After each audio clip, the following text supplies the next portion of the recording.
Welcome to Kenton Teaches. Enjoy the video. In this video, I will show you how to make the only mac and cheese sauce. First, we'll start with the essential roux, the foundation of any great cheese sauce. Begin by melting 4 tablespoons of unsalted butter in a medium saucepan over medium heat. Once melted, whisk in 4 tablespoons of all-purpose flour, creating a smooth, thick paste. Continue to cook this mixture for about 1 to 2 minutes, stirring constantly until it achieves a beautiful light golden hue. This step is crucial for eliminating any raw flour taste. Next, it's time to introduce the liquid and the star ingredient, cheese. Slowly, and I mean slowly, whisk in 2 cups of whole milk into your roux.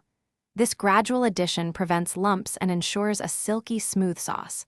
Bring the mixture to a gentle simmer over medium-low heat, stirring continuously until it visibly thickens, which usually takes about 5 minutes.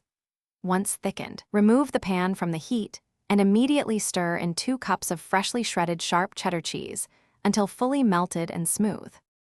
Now, let's elevate the flavor profile with some key seasonings. Add 1 teaspoon of salt and 1/2 teaspoon of freshly ground black pepper to your rich cheese sauce. For an extra layer of depth and to really make that cheese flavor pop, incorporate 1/4 teaspoon of dry mustard powder.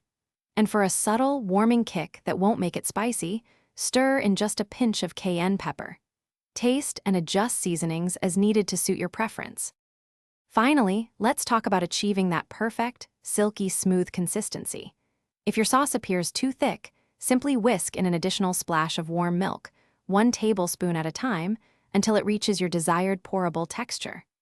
Make sure all the cheese is completely melted and that your sauce is entirely free of any lumps. This ensures a luxurious mouthfeel.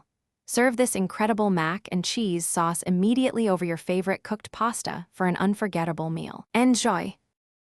Thanks for watching. Please subscribe if this video was helpful.